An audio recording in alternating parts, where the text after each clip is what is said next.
Good morning, everyone. This is Harriet in Las Vegas.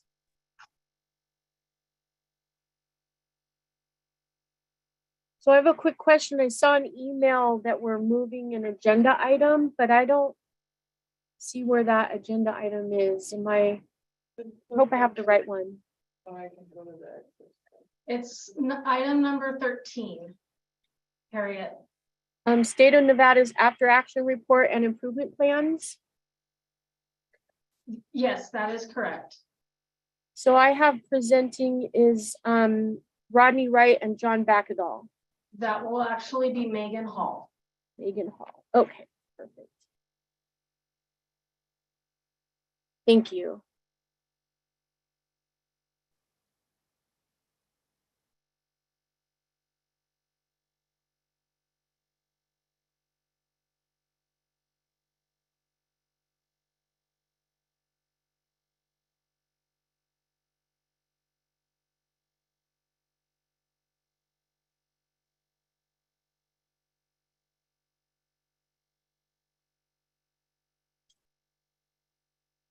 I think I have all the other ones that were sent.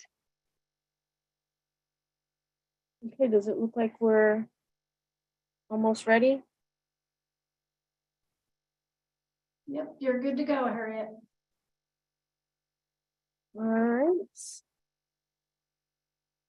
Good morning, everyone. This is Harriet Parker, and I'd like to call the November 2nd, 2022 meeting of the Nevada Tribal Emergency Coordinating Council to order.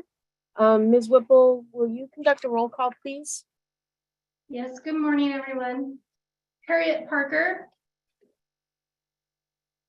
Present. Zukaki Charlie. Jackie Conway.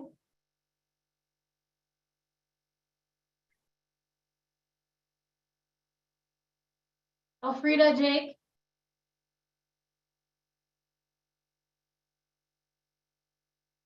Tashina Jim.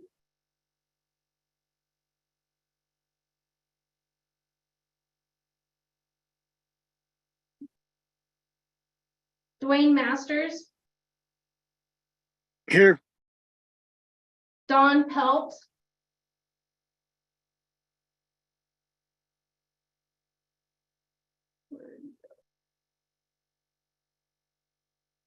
Don Pelt, I see you on the screen. Sorry, I couldn't get my thing to unmute. I'm here. Thank you, Don. Marian Perez. Ken Quiner. Present.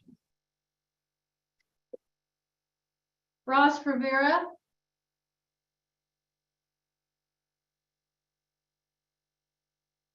Ross Rivera. Oh, I see ya. You're having, hi. Hi, Ross. Daniel Thayer. Here. Dave Fogerson. Present. Emily Gold. Good morning, I'm here. And Samantha Laddick. Here. You have quorum. Thank you, Ms. Whipple. And I'd like to thank everyone for taking the time to participate this morning. I know many of you have made a huge effort to join us, and for that we are grateful. As a friendly reminder, please double check that your microphone is on mute unless you are actively speaking. Also, when you are speaking, if you can please identify yourself before you speak so that they can record it for the minutes. With that, I will close out agenda item number 1 and move on to agenda item number 2. This is public comment. No action, this is discussion only. No action may be taken upon a matter raised under this item of the agenda until the matter itself has been specifically included on an agenda as an item upon which action may be taken. Public comments may be limited to 3 minutes per person at the discretion of the co-chairs. Comments will not be restricted based on viewpoint. To provide testimony during this period of public comment via telephone, please call in any time after 8:30 by dialing the number provided on the agenda. When prompted, enter the meeting ID and participant ID, also provided on the agenda. When asked to provide public comment, please press *6 to unmute your phone and *6 again when your comments are complete. Please be advised that the YouTube stream will be between 60 and 90 seconds behind the live meeting. If you would like to present public comment, please call in using the number on the agenda to hear the meeting live. While we wait for that lag time to catch up, would anyone like to provide a comment there at the state? Nope. This is Shreen. No comment here. Okay.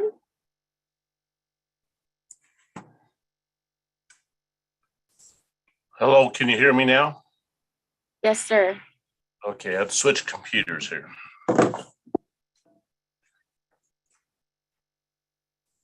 Much better. Oh, no comment. Okay. Thank you. Wasn't sure if you muted me out where I couldn't talk this time.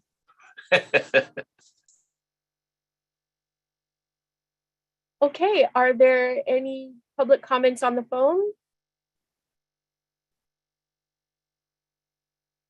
Harriet, this is Shreen. There's no public comments on the phone. Perfect, thank you. Any other public comments before we move on? All right.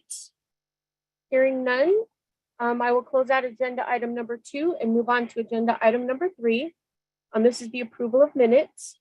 The Ntecc will review and discuss the minutes of the September 6th, 2022 Ntecc meeting. The Ntecc will determine whether to approve the meeting minutes. You all should have received a copy of the draft minutes from the September 6th meeting. And thank you to Ms. Whipple, as always, for all your work in putting these minutes together. Members, please review, and when you're ready, I'll take a motion to amend or approve.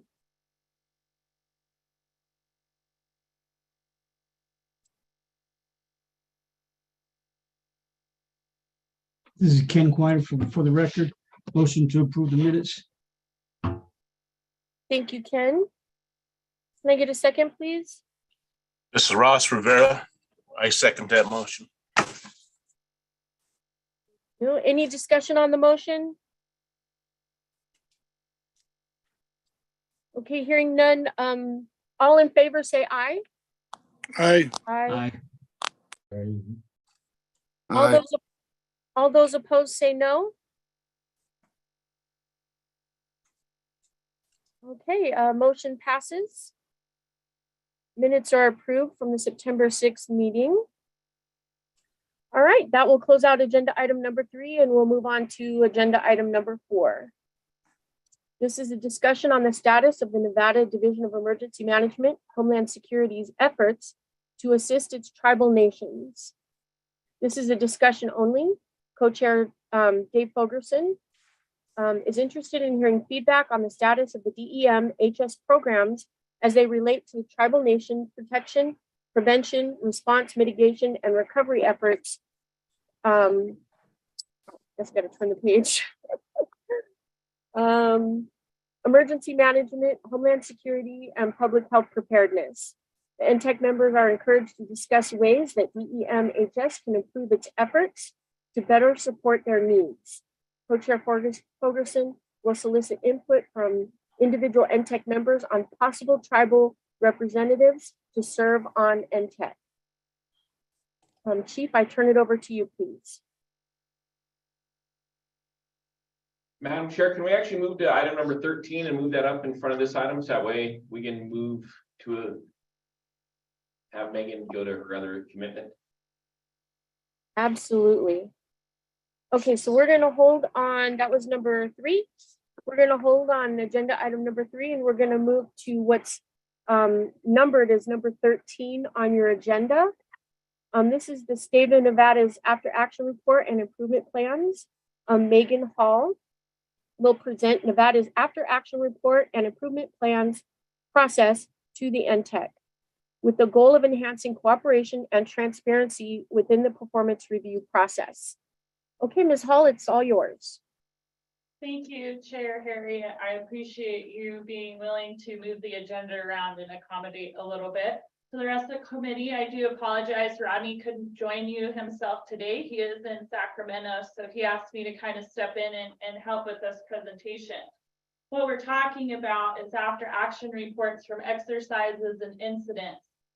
One of the things that Rodney noted is that when he took this position last year, because of how many people have been through the state exercise officer position, a lot of the improvement planning, tracking, and corrective action planning was not being tracked super well. So what DEM is doing is we are moving to work better with ourselves and our partners and stakeholders and making sure that we're implementing that improvement planning, that we're getting those corrective action points taken care of, and that we're making things better here in Nevada through all of our exercises and our incidents. This process is not going to be open to the general public. We won't be posting our improvement planning or our corrective action points online to our website, but that's because nefarious people can have access. It's a public domain, and we don't want them to be able to look at those plans and then plan around how we're going to fix issues that we've had in the past. However, we will be working with our partners and stakeholders. So like with COVID-19, working very closely with health to look at that incident and to really look at what went wrong and what we can do better and start working forward. Now, that's not to say that we won't have multiple partners in those processes, but we will be relating those back to our ESFs and those high level operations. So with the hazmat incident, we may have health in there, but really ESF 10 is going to be a main partner because that is our hazmat partner. So we're working to improve what's coming out of our exercises and our incidents here at the state level. Now, I'm going to show you guys a really cool dashboard that Rodney and I have put together, and we are only culminating state DEM exercises and incidents. Now, if we are involved in one of your exercises or incidents and there is a corrective action point for us, we're going to have a separate kind of place to track that. And so this dashboard, and I'm going to go ahead and share my screen, and you should have materials with your meeting items that show this dashboard, and I will be able to implement security on this through your email addresses that you use. So this is our overall dashboard, which highlights corrective action point and improvement planning, and these are going to be derived from every exercise and incident. So one of the things that you note here is corrective action points by POETI model. So that's planning, organization, equipment, training, and exercise. These capability elements that Rodney really is integrated into in his position, and that FEMA has really put into place with the POETI model. So we're going to be measuring some of this with the POETI. Now you can also see here that in our AARs, we have other partners where we've come up with corrective action points, but maybe the solution lies outside of DEM with some of our other partners or our stakeholders. So we're tracking that here as well. And you can see, because these are DEM's AARs, we have more tasks that are associated to DEM than to our other agencies that we're partners with. One of the other things that we're really wanting to track on this dashboard is core capability and where those corrective action points lie in core capabilities. So right now, with just the few events that we've been able to put in, and Rodney's still working back, he's going to enter all the way back to Area 51.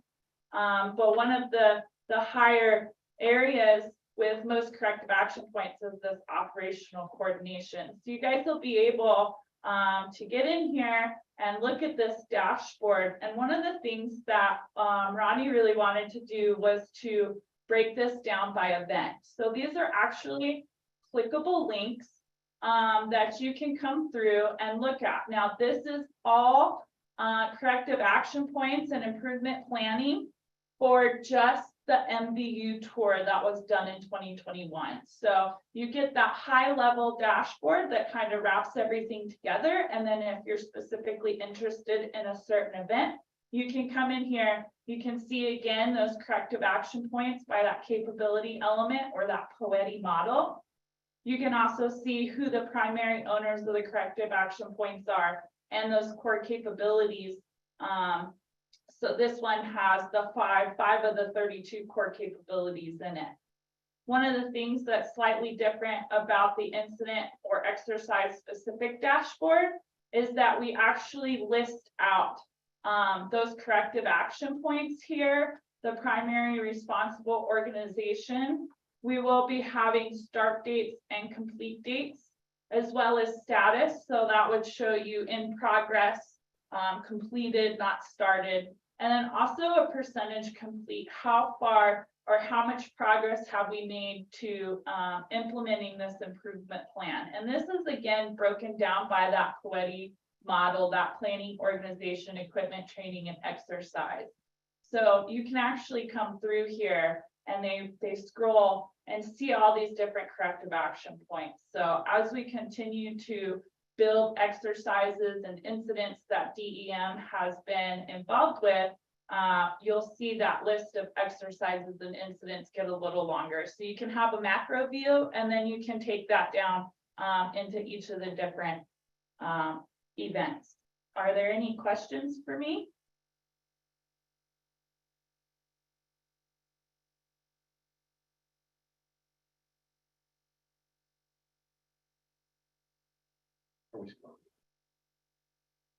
Madam Chair, Dave Fulgerson for the record. This is something that the division used to do, and then like Megan said, Rodney found because of some employee turnovers, we didn't have that well of a tracking of all of our improvement plans. And so Megan and Rodney have come up with a nice way to move forward with this process. And to me, this is really important because that's when we identify what we did wrong, now we can figure out how we can make it better in the future. And that's pretty important to all of us at the division to become better tomorrow than we are today. We're also rolling out a process now where when we do the AARs, we're going to take it to a policy group, and the policy group will be the key leaders that were involved with the incident, such as for COVID-19, we have the Director of Health and Human Services, the Adjutant General, myself, the Governor's Office, all meeting on Monday to take a look at the external stakeholder written AAR for us. And this isn't a chance to rewrite it. This is a chance to see it before it hits mainstream. And then once the policy group gets a chance to look at it and understand what the issues are, then we're going to push it to an improvement planning process group. And that's going to be led by Rodney, where he's going to get together those key stakeholders that are involved in the process. So that way they can start assigning out the improvement plans that are necessary that are found in that AAR. And then it goes into this process here that Megan showed us. And then we're going to report back at Ntecc and NRAC on how we're making progress on these items. I don't want to share them publicly. Like Megan said, it shows the underbelly that some nefarious actor might see where our problems are and try to take poor action against us with. But I want to make sure our partners know where we're strong, where we're weak, so that way then we can get better together as a group. Because if we're weak in one area, it's probably a statewide issue and not just a state issue. And so that's where we should be putting some investment funds to make sure we can correct that problem. So I appreciate Megan and Rodney's hard work on this effort. And it'll be interesting on Monday with the policy group for the COVID AAR. That'll be the first test drive, the new rollout of the system. And then we'll bring that back to the group at our next meeting as well. Thank you, ma'am. Wow, thank you. That dashboard is, wow, that's a lot of hard work. And I love that we can click on it and pull things up and see where we're at. And I love the percentage column too. You guys did a lot of hard work on that. Thank you. Are there any questions for Ms. Hall while we have her here?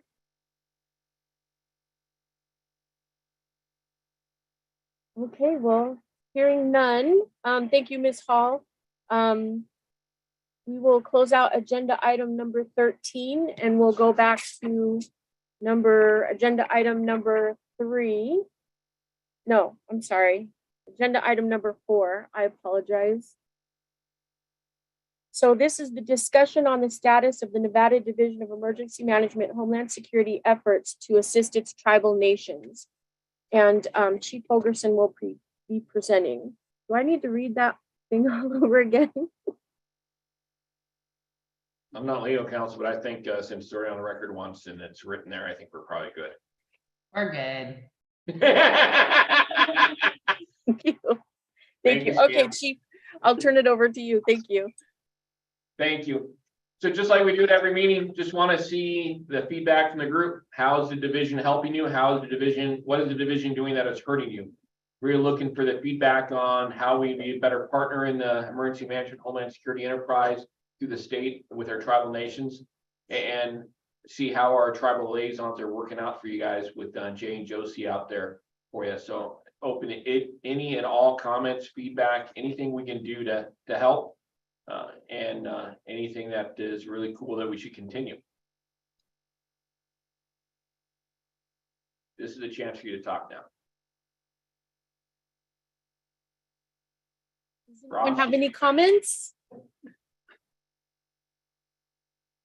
I don't want to step on anyone's toes, but I'm sorry, go ahead, Jay. I'll talk. Can you hear me? Am I on now?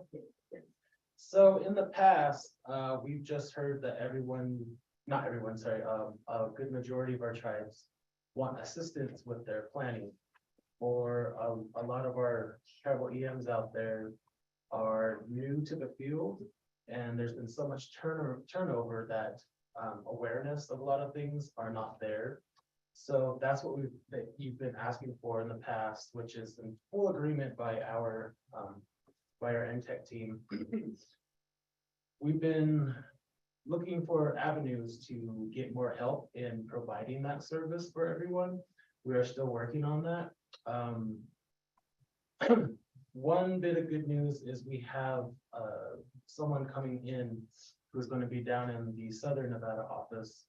She will be coming on board in, I believe, a week or two, who does have planning experience. We are very excited to have her on board to be able to provide that, at least maybe help with some review and cross training between me and Josie, so we can have that skill as well. So rest assured that is still definitely on our to-do list, is to be providing that service for you guys. We will be we're going to be starting reviews very soon.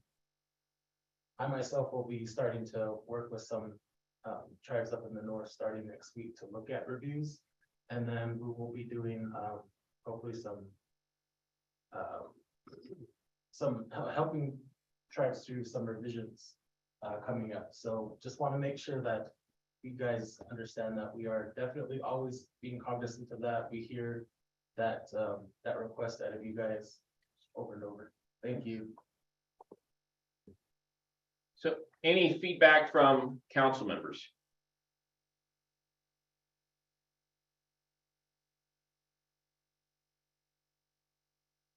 Okay. Steve, this is Harriet. So I know that there was, I think I read on here that we're also looking for possible members as well. And I'm always, because they're our neighbors, I'm always concerned about Mwapa and Fort Mojave. Has anyone reached out to you guys from those tribes? Is there something I can do to help? I would love for them to be part of it as well. We're lonely out here, so it would be nice to have some other Southern Nevada tribes, but is there something I can do to help? Have you heard from them? Great question, Harriet, and I haven't heard from them. I would love for any outreach any of you guys can do, because this really is friend to friend type of network. To, we can talk all day long, but I'm still the state asking for, hey, how do we help you? So if you can reach out to your friends and say, hey, why aren't you on this? And then get them in contact with me, so that way I can appoint them to the board. I would love to have a representative from every tribe in the state of Nevada on this, so that way we can have those conversations about what makes things better for both of us. Perfect, thank you. I will certainly do that. I've contacted Mwapa many times in the past. I actually, before I met Carlito Reyes, he was working for Mwapa for a little while, and I called up there and I said, hi, I'm Harriet, and I think you should this and that. And he was so gracious, and he said, yeah, I'm familiar. And it was pretty good. So I will certainly reach out to both of them and see what we can do to get them on. And I didn't want to step on any toes. I didn't know if anyone had contacted you already or not. So all right, are there any other comments or questions for Chief?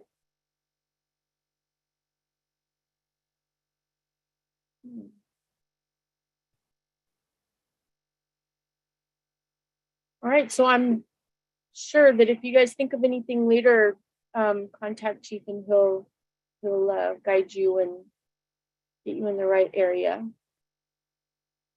Okay, so thank you, Chief. With that, we'll close out agenda item number 4 and we'll move on to agenda item number 5. This is the Cybersecurity Task Force. This is discussion only. Tim Robb, Governor Liaison. The Ntecc will hear a briefing on the establishment of the Cybersecurity Task Force as created by Executive Order 2022-11. The briefing will cover information on the task force membership, roles and responsibilities, and its contribution to the state and local cybersecurity grant programs required cybersecurity plan. Mr. Robb, I will turn it over to you, please. Harriet Parker, Dave Fulgerson for the record. Tim is in the elections security tabletop this morning, so I'm going to speak on his behalf if you're okay with that. Thanks, ma'am. I see your head nodding. So the CISA, the Cybersecurity Infrastructure Security Administration, is part of the Department of Homeland Security. In the IIJA, the Infrastructure and Investment and Jobs Act, last year that was passed, money was provided $3 billion over 3 years to the 54 states and territories along with tribal nations to enhance cybersecurity. Everyone is hearing that $1 billion mark. Don't get too excited about that. I'll get to that in a minute, but don't get excited about the $1 billion. As part of the requirements of the IIJA, each state was required to set up a cybersecurity task force. And we've been talking about this for about 1.5 years now. We started it at NRAC and Ntecc back at the Nevada Preparedness Summit that we held down in Vegas last year. And we hope to make it part of NRAC. And then once we started looking at the regulations from the IIJA, we realized it was too much to put inside the NRAC. And so we had the governor's office create a cybersecurity task force. So the cybersecurity task force has been charged with 2 parts. One is to provide advice and counsel to the state administrative agent, who's the Division of Emergency Management, on programs that we can fund using that investment. The other part is to help OCDC, the Office of Cyber Defense and Coordination, and the Division of Emergency Management through our regulatory requirements to assist during cyber efforts or cyber attacks throughout the state at our local government and nonprofit partners. IT is something that's kind of discombobulated. It's probably a good word to use on how we do it. And I apologize to whoever's taking minutes for this note for this meeting to have to spell discombobulated. But at a state level, we have the executive branch has EATS as their IT service provider. Judicial branch got somebody else. Secretary of State's got somebody else. Legislative branch got somebody else. Our healthcare system got somebody else. Our education system got somebody else. All local government partners got somebody else. All the tribes have somebody else. So there's not a fluid place where there's one person that you can point to as in charge of cybersecurity. And so this cybersecurity task force is going to bring people together from, there's a position on there that's appointed from the Nevada Indian Commission that represent tribal nations. There's 2 positions that represent private industry. The OCDC administrator, myself, a representative from the governor's office, the state EATS cybersecurity information security officer, and then a host of people from healthcare, from education, from local government, from rural government, to have that discussion about what is cybersecurity, how do we make it better, and how do we fix those things using some of those funds and through a process. The first thing that the task force has to do is to develop a strategy, not unlike what we did with Homeland Security, So our first meeting is on Monday at 10 o'clock, and we'll make sure if anybody wants those to get on that list, it's on the Homeland Security list as serve is how we're getting that information out. But Monday at 10 o'clock is our first meeting, and one of the first things we're talking about is our cybersecurity strategy. And once we establish that plan, then we can apply. We can have people apply for cybersecurity grants to try to meet that strategy, just the same way we do the Homeland Security grant process. So remember $1 billion, when you divide that 54 ways and you divide it by 3 years, Nevada has $2.4 million given to us for this first year. This first year's got a 90-10 cost share, so you only have to come up with 10% of the match. However, in succeeding years, that cost share changes dramatically to, I believe it's a 65-35 in the third year of the grant. So they try to make the money go further by making us spend more of our funds to cover those changes. Tribes right now can go through the state, but there is going to be a specific set aside that tribal nations can go for. I think they're taking 3% of that $1 billion and opening it up for tribal nations. But we haven't seen that notice of funding opportunity come out yet. As soon as we find that, we'll make sure we get aware of that. But in the meantime, once we get the state cybersecurity plan, if a tribal nation didn't want to apply to get some of those funds, they would be eligible as a subgrantee through the division. You know, cybersecurity is that really odd thing that everyone thinks they know something about, but the more you dig into it, the more you realize that you don't know anything about cybersecurity. And the biggest part of it is it starts with us and not clicking on email links that you don't know, not doing all those phishing scams that come across your text message streams. That's probably the biggest thing we need to do is to make us more valiant in the effort of making sure that we're not clicking on the wrong links and then downloading stuff to our computers or on our networks. The other part of that is now beefing up those networks that way that when we do have the nefarious actors that are trying to find some way into the system, that they don't have ways in the system. And so that's where the cybersecurity task force will hopefully get some grounding to give some strategy on how we start moving that stuff forward and where we spend those dollars. The other task for that cybersecurity task force is going to help us stand up, I believe it's ESF 13, which involves the Fusion Center, OCDC, and EATS, and to provide us information during an incident. Because during an incident, everyone gets all panicked about cybersecurity, but it's no different than earthquakes. We all own a cybersecurity incident, just like we all own the earthquake. When we have an earthquake, we don't call the School of Geology and ask them to manage the earthquake for us. We have a cybersecurity event. We don't call cybersecurity to manage the cybersecurity event. We deal with it as a whole community, the all of government approach that we do with emergency management. So we have the cyber folks that are trying to solve the problem. They're the operations folks. But then we're still looking at what else is going on, because if we do have a cyber attack, what does it affect? Does it mean that the ATM machine isn't making money for you today? So now do we have to do something to set up food and water pods to get food and water out to communities that might not have access to money? Is it that every light in every intersection in the state was turned green today? And so now we have multiple motor vehicle collisions with a lot of patient care issues.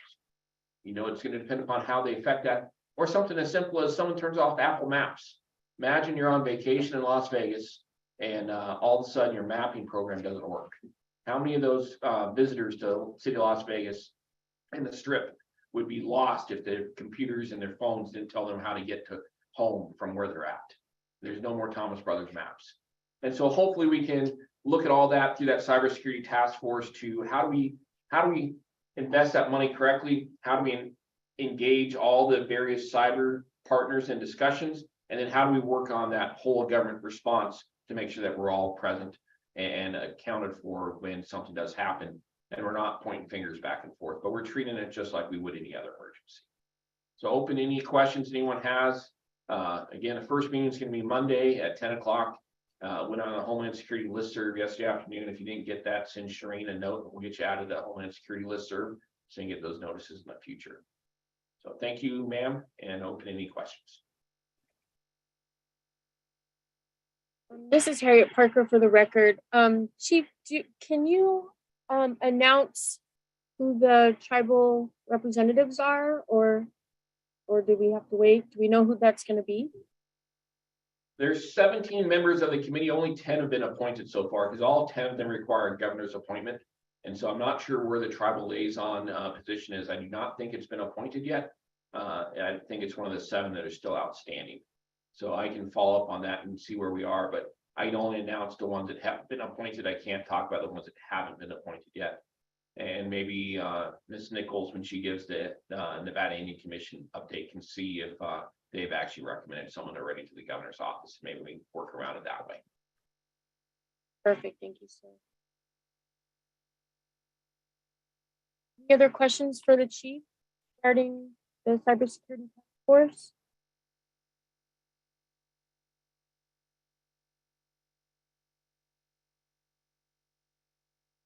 Great. None. Thank you, sir. We'll close out agenda item number 5 and move on to agenda item number 6. This is an update of the State Disaster Identification Coordination Committee. This is discussion only. Co-chair Dave Fogerson. The Ntecc will hear about a proposed draft request to update the SDICC relating to the ability to share protected health information from healthcare providers to emergency responders for reunification efforts during an incident. Chief Fogerson, I turn it back over to you. Thank you, ma'am. Dave Fogerson for the record.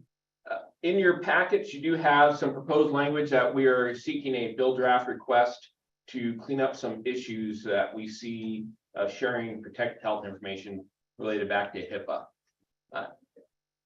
The Nevada's issue starts back when we look at the 1 October shooting and trying to do the victim identification and the reunification effort.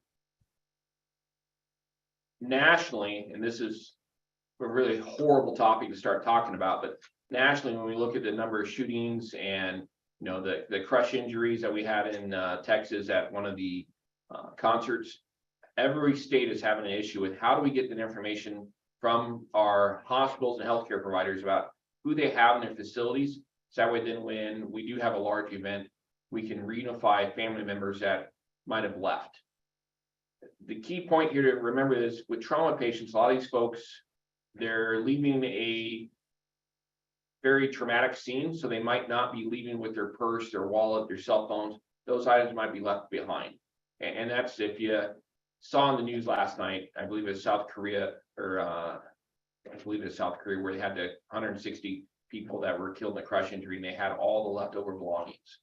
If you imagine that, and all those people were taken to a hospital, those people now come to the hospital unconscious, unresponsive, and potentially devoid of their clothing because the EMS providers have taken it off to treat them for the traumatic injuries, and they left all their identification back at the scene. So how do we identify those patients? That way we can reunify them with their stuff, with their families, and all that. Last 2 weeks ago, Sam and I were at NEMA, the National Association of Emergency Managers, and we had a discussion with the legal counsel group, and every state seems to have the same issue on how we do this. HIPAA provides us the ability to share protected health information if there's a state law that provides for it. And if you're in EMS or fire, you know that burns are mandatory reporting, gunshot wounds, sexual assaults. Those are all mandatory reporting items. So we're trying to find a way to wordsmith in that's broad enough to have the healthcare providers provide us that information while still protecting the civil rights of those people that are involved. We don't need all the details, but we need to have enough details in order to match people with their families after the event and help the investigation process as well. So this is the item here. We've shared it with Clark County Emergency Management, Nevada Hospital Association, and the division all kind of worked on the language here to try to come up with ways. And now the Nevada Hospital Association is socializing it with their member hospitals and having discussions. So I just want to make sure we daylight this, have everyone take a look at it. And if you think of something that we're missing in it, please feel free to let me know. Again, it's one of those evil topics we have to talk about that doesn't make you feel warm and fuzzy.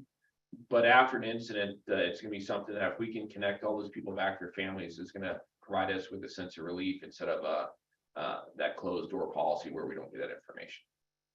So, thank you, ma'am, and pending any questions.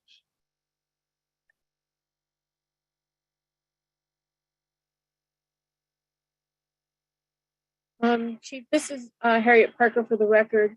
So on this document that you provided for us, the the yellow highlights are the requested changes. Is that correct? Yes. And anything that's not highlighted is existing state Nevada revised statute language.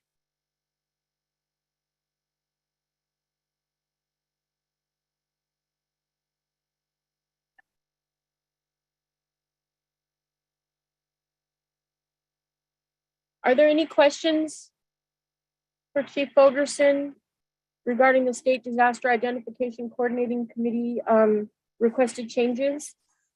I just have a quick question. Yes, sir. Ross Rivera, for the record. I haven't read this document yet, but I knew when we had the pandemic with the COVID, tracking where these people were without identifying these people for safety for others was an issue. Is that part of this document? Great question, Ross. And yes and no. This one is the SDICC we used during the pandemic as it was originally written in the NRS, and that was for how do we deal with the deceased individuals. And that's why this committee is not subject to open meeting law, because we had discussions about how we would dispose of the remains of, if we did have a mass fatality incident. Okay, I'm just curious. The whole victim process identification for the public health part of that comes underneath the public health statute and is not part of this. Thank you.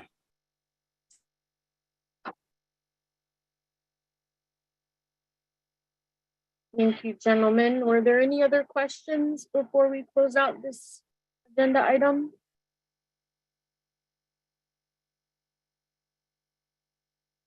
Okay, thank you, Chief. Hearing none, we will close out agenda item number 6 and we'll move on to agenda item number 7. This is an update on tribal health preparedness efforts. This is a discussion only. DT Allen, Public Health Preparedness Program Manager. Mr. Allen will update the Ntecc on the Division of Public and Behavioral Health Preparedness Efforts. Mr. Allen, I will turn it over to you, please. Good morning, everyone. This is Emily Gould from State PHP. I'll just be providing a few updates on DT's behalf this morning. I hope you're all doing well and enjoying the little bit of winter weather we have to start November. It's so nice to see. So we're just continuing with our normal operations right now. We are monitoring the monkeypox cases in Nevada. Right now we have slightly over 300 cases, with about 90% of those located in Clark County. And then just keeping an eye on normal flu season, COVID cases, things like that. We're also able to still provide any PPE or COVID test kits out of the warehouse in Las Vegas. A lot of that is just focused through our program now, since DEM has been able to turn that over to state purchasing in DPBH. And then we do have 2 drought planning workshops coming up that we would like everyone to attend if possible. So the first will be held in Las Vegas on November 11th, which is next Wednesday, I believe. That will be from 9 a.m. to 3 p.m. and located at the Orleans Casino. And then the second one will be in Reno, Nevada at the Reno Emergency Operations Center. That'll be on November 15th from 9 a.m. to 3 p.m. as well. So I believe the registration link is technically closed, but I would still encourage you to try to RSVP if you'd like to attend in person. But if you can't make it in person, we also have a WebEx link that you can use online for that. So it's just, we have a lot of good guest speakers coming just to talk about drought planning. I'm not sure if we were able to get the speaker, but who I think is coming, they're going to discuss the link between pediatric cancers and drought. So just a lot of interesting things to help us for planning with that. So it'll be exciting to have everyone come if you can make it. And I think after that, there's not too much going on otherwise, nothing significant to report, just normal operations for us. So if there aren't any questions, end of report. Thank you, Ms. Gould. Do we have any questions for Ms. Gould? Yeah, this is Daniel Thayer, Reno Sparks Tribal Health Center. I just got a question as to how many tribal health centers have now signed up for the Have Bed program. I really enjoy a lot of the updates that you guys send out, And, I do forward a lot of the information on to, our director and medical director here at the health center and some of the nursing staff. I'm just curious how many tribal health centers are now on a half-bed program? So I don't have that information on me right now, but I can log into our system to check and then send that back to you.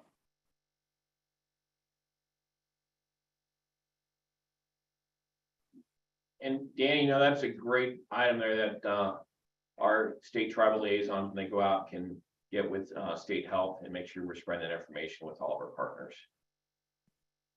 So Okay. Joseph, yeah, you can throw that on our list of stuff to talk about with everybody. All right, thank you. This is Harriet Parker for the record. So kind of just going off of what Danny just asked, I'm familiar with it. I'm a member of the Healthcare Coalition here in Las Vegas from Southern Nevada. Is that tribal only, or is it everyone in that location? Is it all hospitals? I don't Yes, remember. so that system is all hospitals within the state, so anyone can join it. And then we just pass around alerts for if there's emergencies going on. It also allows you to update your bed count and see what kinds of beds are available. So how many are in your ER, how many you have available in your ICU, if there's an emergency occurring. It's a really great way for hospitals to communicate with each other just to see if you need any resources and what's going on. Perfect, thank you. I thought so, but I didn't know if they had changed anything, and so I appreciate that. Thank you. Mm-hmm. Any other questions for Ms. Gold?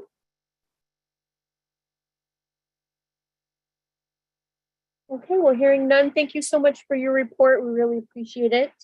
With that, I will close out agenda item number 7 and move on to agenda item number 8. This is an update from the Intertribal Council of Nevada, ITCN. This is discussion only. I have Clifford Banuelos, Tribal State Environmental Liaison for ITCN. Mr. Banuelos will provide the Ntecc with an update of ITCN activities related to the support of tribal emergency management and health clinics. Mr. Banuelos, I turn it over to you, sir.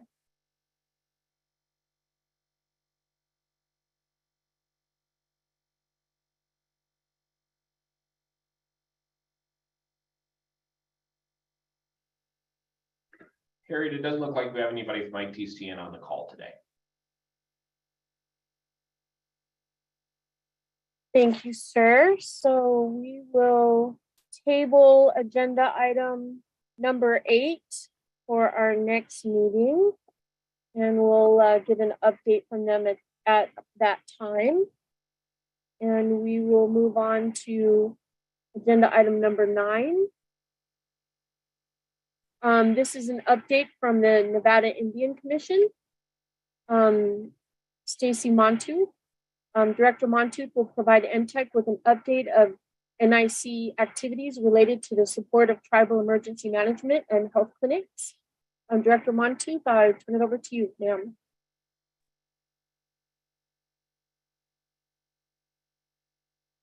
Good morning. This is Sari Nichols, Nevada Indian Commission. Thank you all for inviting us again. The only update I have, I guess I'll answer Dave Fogerson's comment about the cybersecurity task force. The Nevada Indian Commission works with tribes, as you know, very carefully, and we support our tribes, but we don't represent our tribes. So the executive director, Desiree Quintana from ITCN, will be on that task force. And that's really the only update I have for you this morning. Thank you.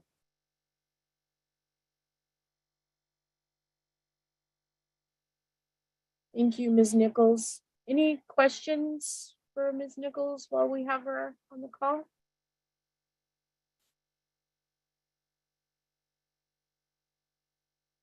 Okay.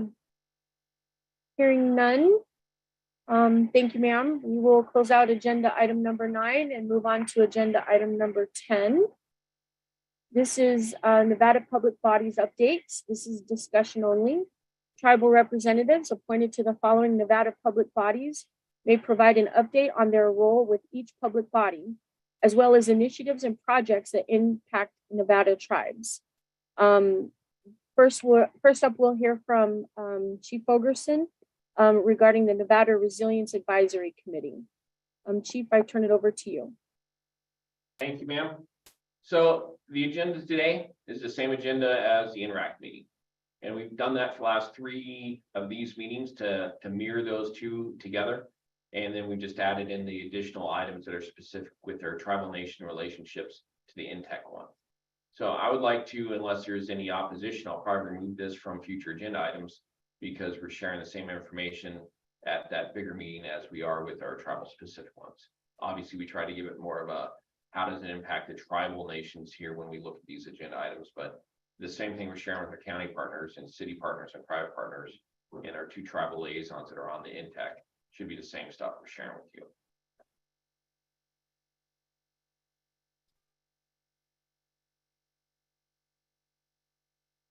Okay, any questions or comments for Chief regarding that?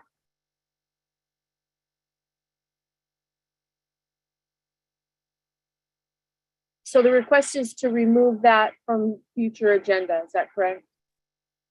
Yes, ma'am. Okay. Thank you, Chief. So now we'll move on to 10B, which is the Nevada Commission on Homeland Security. And that will be my report. Let me pull up my notes here. So this is the Nevada Commission on Homeland Security. The last meeting was held on September 12th. This was my first meeting. So I tried to capture as many notes as I could. They moved very fast in that meeting. And it was very short. So what I was able to capture was one of the items that was discussed was the statewide adoption of NIMS. Chief Fogerson provided a report of the statewide adoption of the National Incident Management System, or NIMS. The chief advised all the adoption processes are already completed, and NDEM and the public health preparedness side of the Department of Public and Behavioral Health are conducting multiple outreaches. And they were looking at providing training for ICS 100, 200, 300, and 400, but also position-specific classes. They were also working heavily with Chief Billy Samuels from Clark County Emergency Management and other partners to build up 2 robust incident management teams.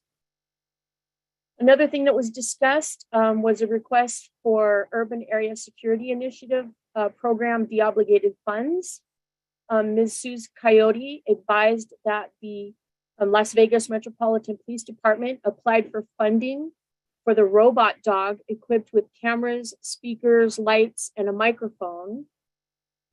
She advised it would be used primarily for SWAT ops, to carry technical equipment into places too dangerous to send a person when searching for a suspect, to facilitate communications with the subject by a crisis negotiation team meant to de-escalate the situation, and to take the suspect into custody safely and without endangering the lives of others.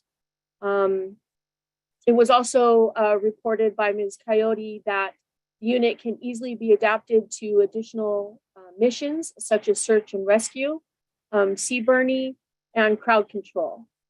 Metro also requested funds for a wireless radio system that allows the operator of the robot dog to send commands.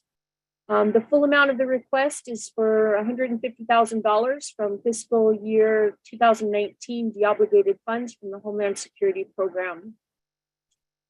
Another topic was the DEM HS FEMA audit results from the federal fiscal year 2022.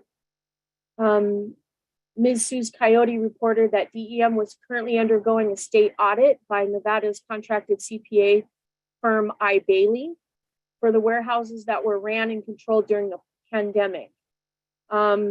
She advised the audit was expected to wrap up following their visit to the Las Vegas warehouse. Ms. Coyote stated they did not anticipate any exceptions from the audit.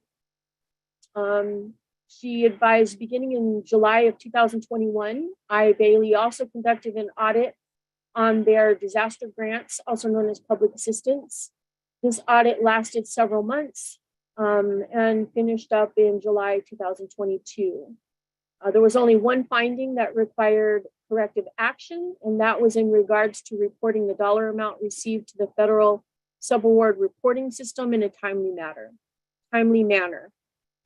Ms. Coyote also reported that in April 2022, 5 personnel from FEMA Region 9 were in the DEM office for 5 days conducting an on-site financial monitoring review of numerous grants.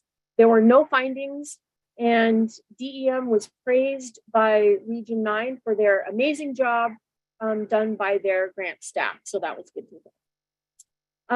Also on the agenda for that meeting was school safety plans. Mr. David Thompson reported that although a few private and charter schools were late submitting their school safety plans, all 234 plans were received. These plans are written by the local government, school district, or private school district in consultation with the local emergency manager, local law enforcement, fire and EMS, the Health and Human Services Department of Education Emergency Management are going to form a task force to review approximately 150 school safety plans a year until all have been reviewed, with the plan of reviewing them every 5 years to ensure they meet NRS, and if there are any other ways to improve the safety of our schools. And finally, one of the other items was DEM HS Tribal Liaison update. Josie Burnett reported that the Nevada Tribal Community Resilience Development Workshop was held on June 8th. It was a one-day event that covered several topics, including grant fundamentals, disaster planning, mitigation review, cybersecurity awareness, and mental health. A psychological first aid training was also held, and there were approximately 35 participants at the workshop. I believe that was all I was able to capture. Does anyone have any questions for me regarding the Nevada Commission on Homeland Security update I just provided? Ma'am, Dave Fogerson. Yes, sir. The one part I do want to talk about is that we brought forward to the Homeland Security Commission, which is the governor, the lieutenant governor, and then the sheriffs of the 2 largest counties, the fire chiefs within those 2 largest counties, and then the Hospital Association, the Broadcasters Association, and Office Cyber Defense, Division of Emergency Management, and some other partners. We took to them specifically the tribal program that we have and had Josie kind of give that update on the resilience efforts that we have with you guys. And that's how important we feel this is that the efforts that we both are making to get Nevada safer and our tribal nation safer and more resilient. I wanted to make sure that it was heard at the highest level of government with all those partners to understand how we're working together. And that really came out of seeing how some of the other states might have some concerns and issues on those relationships at that Region 9 tribal conference that we did. So we're trying to highlight the efforts that we're doing, taking to working together better. And so anything we can do to continue that relationship is very important to all of us in the division. I appreciate that, Chief, and to everyone. That's why it's so important that if you find anything that needs to be brought to DEM's attention, anything, as Chief said earlier, that they're not doing, reach out to them. I know I've reached out many times to Josie and to Jay, saying, hey, I need this or I need that. So make sure that you do that. Because it's very important that we do all work together. It's important. Any other questions or comments? Okay, hearing none. Thank you for that, Chief. I appreciate it. We'll move on now to the Nevada Commission on Homeland Security Finance Committee, and that report will be given by Co-Chair Dave Fogerson. It's up to you, sir. Thanks, ma'am. Dave Fogerson for the record. The only thing we discussed at the Finance Committee was the same items that you discussed on your report. We had the request for funding for the Uwazi robot dog. And I just have to mention that because I like talking about a robot dog. I never thought I'd have to do that before. And then the other thing that we did was we gave a report on our finances here in the division that were also at the Homeland Security Commission. In a report, ma'am. Thank you, sir. Any questions for Chief Fogerson regarding the Homeland Security Finance Committee? Thank you, Chief. I know I thought, man, I want to see that thing in action. It sounds pretty cool. Okay, we'll now move on to Nevada State Emergency Response Commission with Lance Chandler. Mr. Chandler, I turn it over to you, sir. Good morning, Lance Chandler for the record. Just a few updates. We talked about the closeout of Fire Shows West up here in Reno this month. Had a great attendance and great feedback on the conference. We were able to fill one of the administrative positions with Desiree Rayford. And we're keeping the HMEP mid-cycle grant open continuously right now due to the funding that's available. So other than that, I'll leave it open for questions. End of report.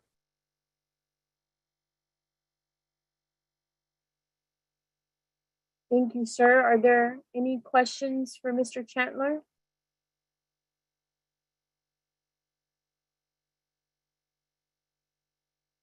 Okay, hearing none.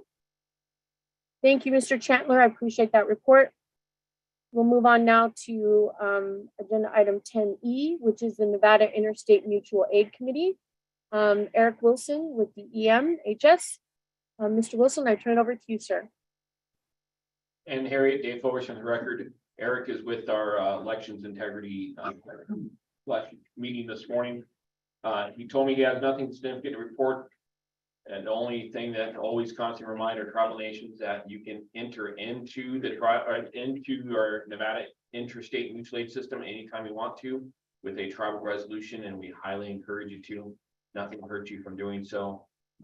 Point out probably Don Pelt is probably the bigger user of that and the benefactor for providing mutual aid to others through that process. If you have any questions on that, highly encourage participation. In the report, ma'am. Thank you. Thank you, Chief. Any questions starting IMAC?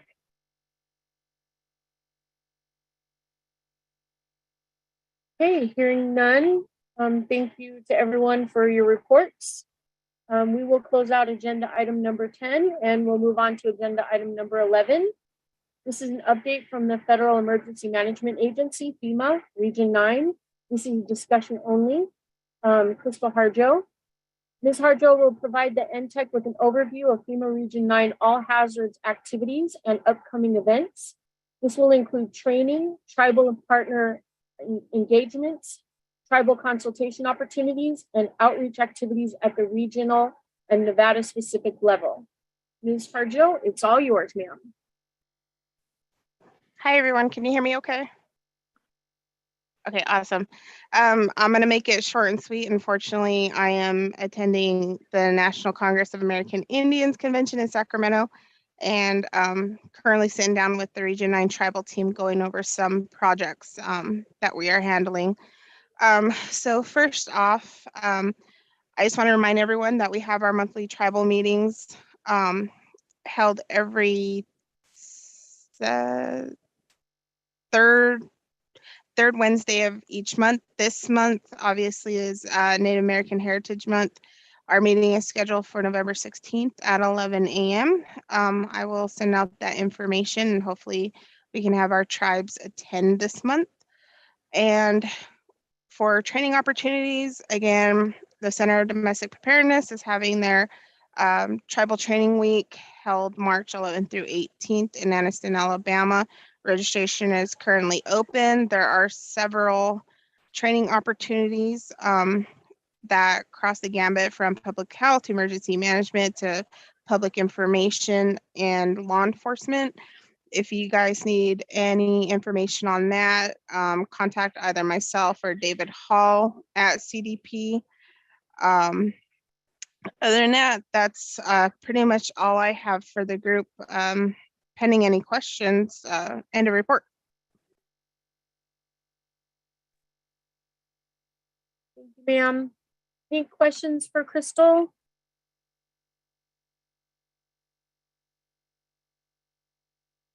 Thank you, Crystal, for reminding us about the monthly meeting. I always forget about that one. I have so many meetings on my calendar and I never know if they're still ongoing. So you said Wednesday, November 16th at 11 a.m. Yes, ma'am. I will send out that information again to the Nevada tribal contacts. We are currently working on updating our overall Region 9 tribal contacts, and as everyone knows, changeover happens all the time, and those lists become outdated, emails become obsolete. So I will make sure to send that out, especially for the Nevada tribes. Thank you so much. I appreciate it. And thank you for the reminder about CDP Tribal Training Week. That's always, they always offer great training. So if you haven't already signed up for the training that they have. All right, any other questions for Crystal? Okay, hearing none. Thank you, Crystal. Appreciate it. Have fun there in Sacramento. Wish I was there too. All right, we will close out agenda item number 8 and move on to agenda item number 9. Nope, I'm sorry, I'm on the wrong page. That was number 11. We'll close out agenda item number 11 and move on to agenda item number 12. These are updates from the DEM HS Tribal Liaison staff. It looks like Josie, this is discussion only, Josie Burnett, Jay Martin, and Bill Elliott. Ms. Burnett, Mr. Martin, and Mr. Elliott will be providing Ntecc with updates on the following: upcoming tribal site visits, 3 Nevada preparedness regional workshops, coordination of senior leader training, communication boxes, and the 2022 ITCN convention. I will turn it over to you guys and wait for your report. Thank you. Good morning. Thank you, Harriet. Josie Burnett for the record. Nice to see everybody today. Starting off, going over the upcoming tribal site visits. I'm currently making my way specifically out to all of the tribal health clinics across the state. I've visited some of you already, so if you haven't seen me, I'll be coming your way here soon. I'm just looking to schedule a very informal meeting to get to know your community, assess each of the tribal community's needs, and as we've discussed, how Jay and myself as your tribal liaisons can best support you. So what can we do to best meet your needs? I'll be continuing those site visits between now on into late fall, early winter, of course, with weather permitting. And then I believe we'll be doing another tribal tour in spring of 2023. And then moving on to item B, we're going to skip over that one for now, as we'll be covering that later on in the agenda. Thank you, and I'm going to turn it over to Jay. Yes. Okay. Yes, thank you, Josie. Absolutely. So, yeah, Josie's going to be doing some visits this week, starting tomorrow, I believe. I will be visiting the Oahe Elko area to meet with some of our tribal emergency managers and tribal leaders starting next week. I will be out of the office next week. Item C, the coordination of senior leader training. So from our tribal caucuses that have happened in recent events, we have gathered that some of the most necessary trainings that we could be providing is, the G402 NIMS overview for senior officials. We're going to be trying to provide this regularly, both provided by the state regularly, but also deploying these trainings directly to tribal events or tribal communities or sanctioned events that we'll put on. But that is what everyone has agreed upon. That would be very helpful for the tribes, especially for tribal leadership to maintain their awareness, knowledge, and active protocol knowledge of ICS and NIMS. So the first one to be offered is going to be at the ITCM convention, which I'll talk about more. But besides that, so yes, that is our plan for the senior leader training. Communication boxes. Right now, we have a committee of several people here at DEM assisting me with the communication box update. We are continuously working on trying to provide the best efforts towards that. We are planning, of course, to replace the satellite internet receiver, and then just replace them entirely for the equipment is outdated. And several of our tribal emergency managers have noted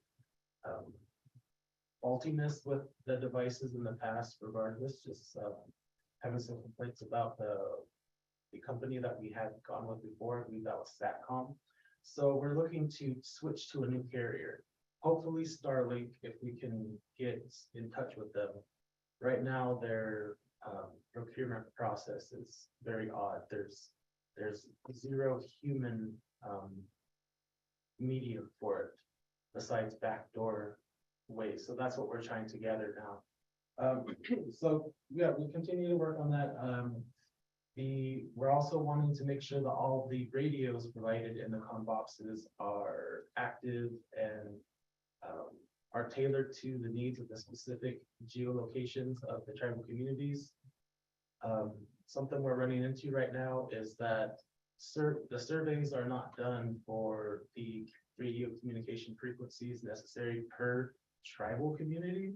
So that's a survey that we are trying to get conducted as soon as possible, so that way we know what is best device use and programming of the radios for each of our tribal communities. So that's continuously in the works. We will likely be providing one last annual subscription to the satellite phones.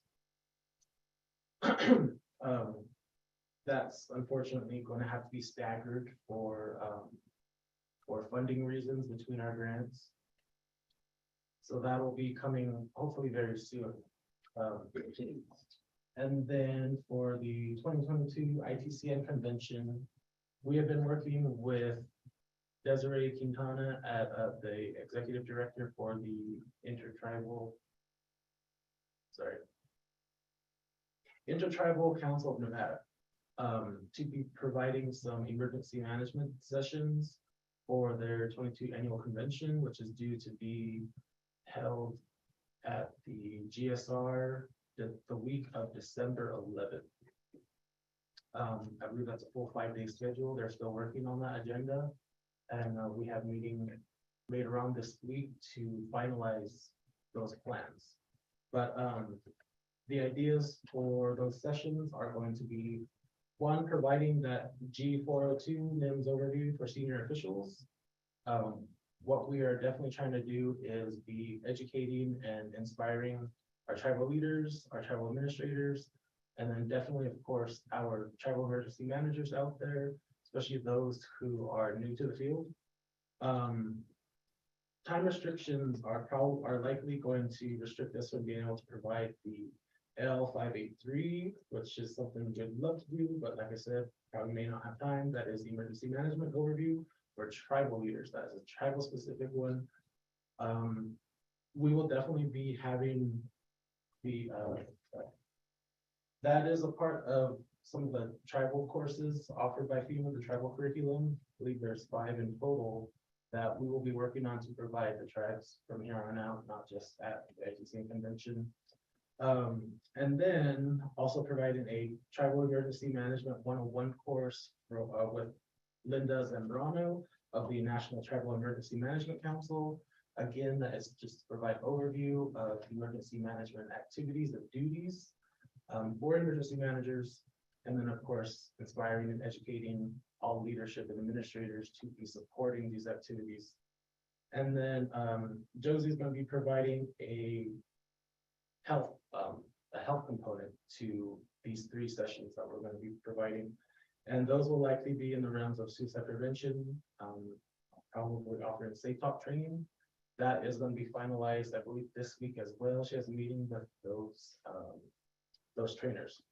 So that is what we have coming in for, wow, it's next month now, December 11th. So if you have any questions, please feel free to reach out to us. We've been pushing all this information out via our monthly tribal emergency calls. Does anybody have any questions?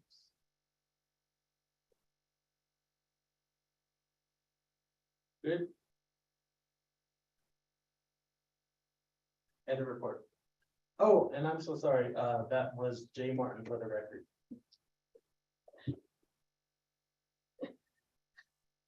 Thank you, sir. Any final questions for Ms. Burnett or Mr. Martin? Thank you both for that report. Appreciate it. Okay, well, with that, we'll close out agenda item number 12. And we will move on to agenda item number 14.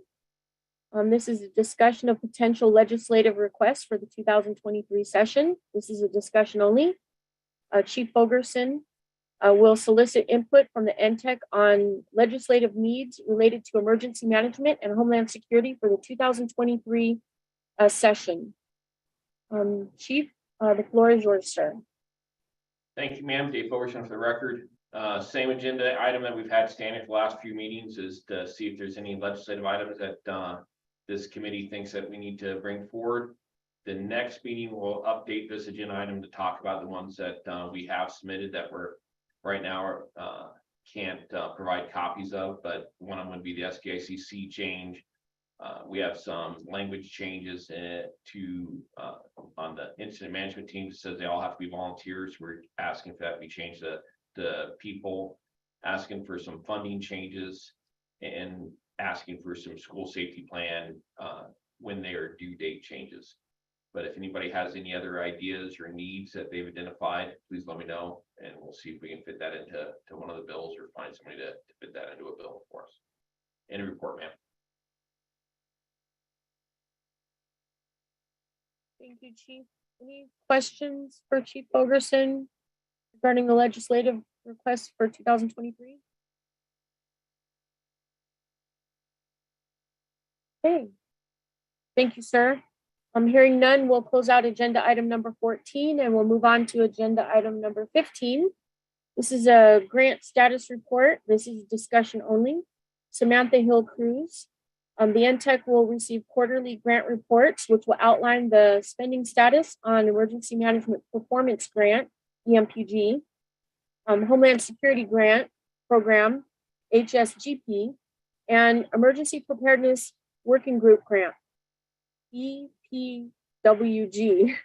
The Ntecc will also be briefed on the status of current and expected grants. Ms. Hill Cruz, the floor is yours. Good morning and thank you. The grant status report is attached to the meeting materials, so I will take questions of that after the report if there are any. All grant programs with open subawards are listed in that report. It shows the subrecipient agency, the project, the original award amount, reobligated funds received, amount spent as of the last report, the funding stream or the grant, any deobligated amounts, and the percentage of the award spent as of the last report received. So that's about the report. So the FFY 22 HSGP grants have been issued through Zoom grants as of October 19th. The FY 21 EPWG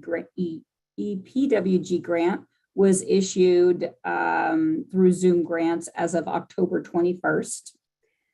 The FY 22 EPWG grants will be issued in the next few weeks.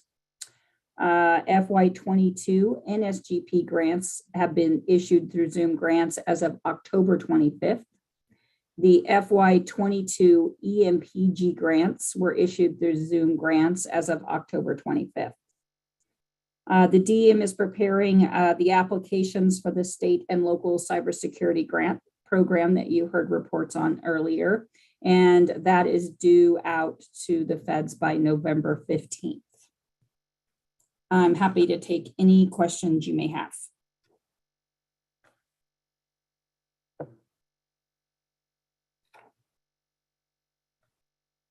Thank you, ma'am. Are there any questions?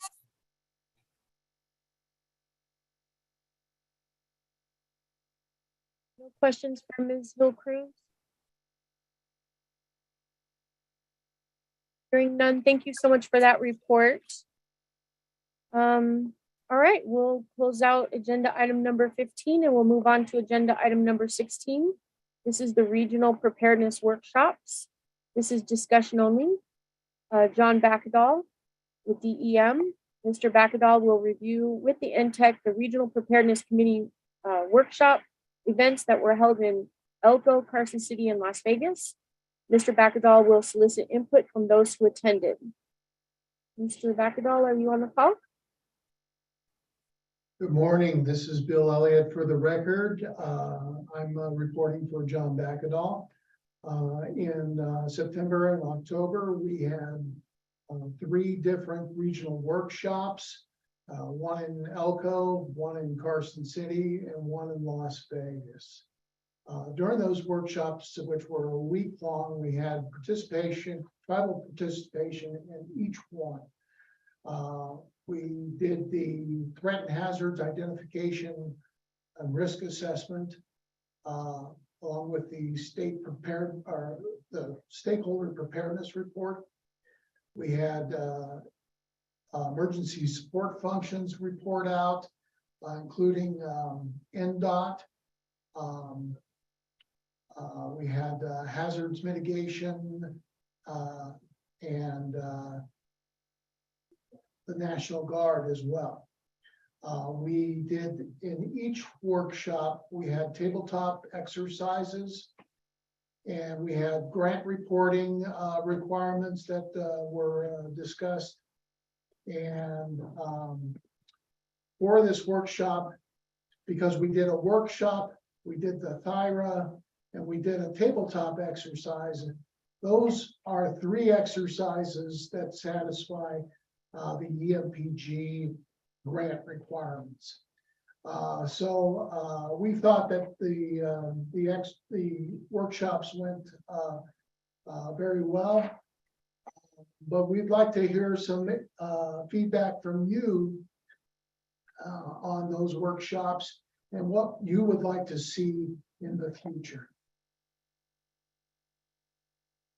So I'm opening up for any kind of questions or comments in a report.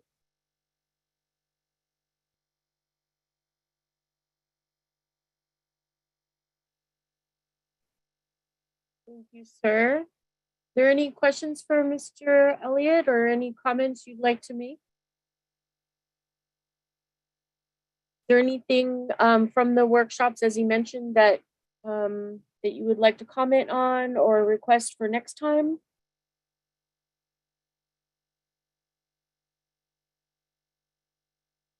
Okay, hearing none. Thank you, Mr. Elliott, for that report. I appreciate it. So we will close out agenda item number 16. And we'll move on to agenda item number 17. This is public comment. This is discussion only. No action may be taken upon a matter raised under this item of the agenda until the matter itself has been specifically included on an agenda as an item upon which action may be taken. Public comments may be limited to 3 minutes per person at the discretion of the chair. Comments will not be restricted based on viewpoint. To provide testimony during this period of public comment via telephone, please call in anytime by dialing the number provided on the agenda. When prompted, enter the meeting ID and participant ID also provided on the agenda. When asked to provide public comment, please press *6 to unmute your phone and *6 again when your comments are complete. Please be advised that the YouTube stream will be between 60 and 90 seconds behind the live meeting. If you would like to present public comment, please call in using the above number to hear the meeting live. While we wait for the stream to catch up, would anyone like to provide public comment there at DEM? Harriet, this is Shreen. There's no comment here at the state. Thank you, ma'am. Are there any public comment for those on the Teams meeting or the Zoom meeting? Just Danny Fair in the Sparks Tribal Health Center. I just want to make a comment that I would like to see on the agenda, or aside from the regular Ntecc meeting, to have some type of roundtable discussion between the tribal emergency managers and clinic emergency managers, just to discuss some upcoming activities, trainings, exercises, just more or less collaborative and informational sharing. Thank you, sir. If I'm correct, I believe, Mr. Martin, can you comment on that? I think that's kind of what you have been working on. Is that correct? And we're doing it once a month with the collaborative call? Well, Danny's specifically talking about tribal healthcare, which is separate from emergency management. So no, I don't include any of the tribal healthcare facilities on our monthly calls. However, those calls are informal. They're meant to be collaborative. And so they could be potentially become a part of that. However, because of everyone's time schedules, we try to limit it to an hour. So that may be something separate to address. I agree with that. Definitely, I have spoken about that, mentioned it when we've had different tribal caucuses here in the past, about the need for that cross communication and collaboration and coordination between our tribal healthcare systems. So that is something we will definitely be wanting to promote.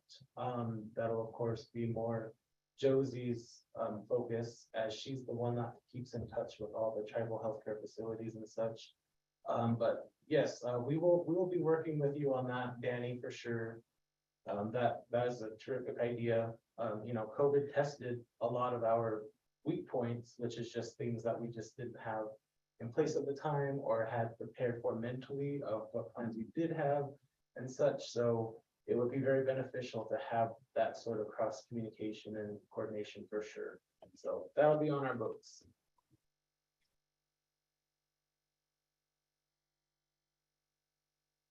Perfect. Thank you, sir. I appreciate that. Any other public comments?